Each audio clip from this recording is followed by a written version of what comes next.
Ini ada satu lagi yang meresahkan ya. Ada salah satu petinggi negeri bilang, wah ini nih calon-calon presiden nih, anak-anak dari presiden sebelumnya gitu maksud saya. Itu what kind of demokrasi sih kemudian pemimpin negara itu akhirnya anaknya si inilah yang bisa dicalonkan sebagai atau digadang-gadang sebagai calon pemimpin kita gitu. Lah, dulu kan ada Jokowi, ada SBY yang bukan siapa-siapa juga gitu. Tapi kenapa kemudian anaknya SBY dianggap menjadi salah satu calon, anaknya Jokowi salah satu calon, anaknya Bu Mega salah satu calon, yang lain ntar dulu. Kan maksud saya harusnya hal seperti itu tuh tidak diungkapkan ke publik gitu. Cukup direncanakan saja ya. Iya. Nggak, maksud saya tuh akhirnya seperti hidup dalam kerajaan kita itu sekarang. Kata puisinya Gus Mus ini, Indonesia itu republik terasa kerajaan. Kan ada puisinya Gus Mus. Ya itu yang dikatakan. Tapi begini, menurut saya memang tidak ada larangan. Emang nggak ada, Prof? Tidak ada larangan. Sehingga ketika ditanya, Pak Mahfud kok mendiamkan aja ketika menjadi ketua MK itu politik dinasti. Di mana mau melarang orang bagaimana? Mencalonkan anaknya, mencalonkan saudaranya. Itu bagian dari demokrasi. Asal tidak menutup orang lain untuk juga membangun kekuatan. Kan gitu. Kalau melarang itu bagaimana caranya? Sehingga saya katakan, kalau cuma orang ketua partai atau mantan presiden ingin mencalonkan anaknya dan itu berhasil, itu bukan dinasti namanya. Dan masih tetap aja, cuma karena dia mengambil keuntungan politik. Kalau dinasti itu kan harus tidak ada calon lain, harus dari situ tuh dinasti. Sudah ada aturannya bahwa ini harus turun ke ini, itu dinasti, maka ada muncul dinasti Meng. Tapi kesadaran masyarakat itu untuk menjadi pengimbang, untuk menandingi bahwa Anda meskipun anaknya siapa belum tentu menang, itu dibuka peluang itu. Oke, Semi, silakan. ini masalah kegelisahan aja sebenarnya. Tadi menyambung soal demokrasi juga pilpres lah.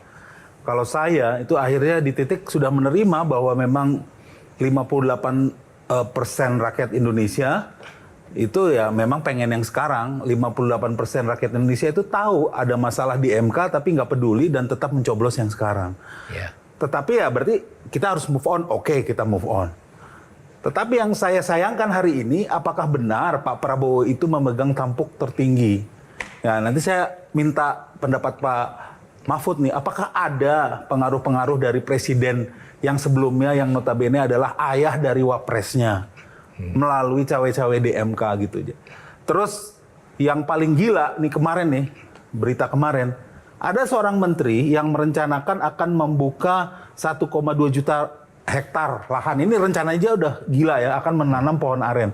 Tetapi dia lalu entah ini wartawan yang mengorek atau dia yang melakukan konferensi pers, dia bilang sama pers bahwa saya baru melakukan video call dengan Jokowi, bukan dengan Prabowo. Ini kan kalau pakai teori konspirasi ini katanya 3 periode. Itu nyata nggak sih, Prof? Nah ini nyata nggak sih? Nggak, kalau menurutku saya sendiri nggak update. Kenapa? Sekarang kan beli Pertamax isinya Pertalite. Ah gitu. Nah, milih Prabowo isinya Jokowi. Oh gitu. Iya kan? Gitu loh. Gitu kan? Iya. Jadi nyatakah asumsi itu? Ya, saya baca juga pasti nyata dong, karena sudah terberitakan. Beberapa hal nampaknya bisa difahami kalau orang berpendapat begitu ya. Karena sekarang memang banyak orang menteri-menteri itu yang masih sowan ke Jokowi, minta perlindungan, konon perlindungan hukum ke sana, sehingga hukum jadi berbelok dan sebagainya.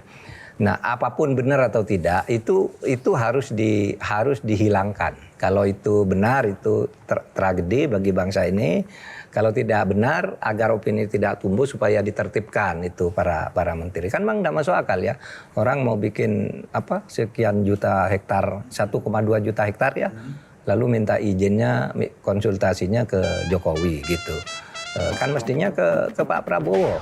Jelajahi cara baru mendapatkan informasi. Download Metro TV Extend sekarang.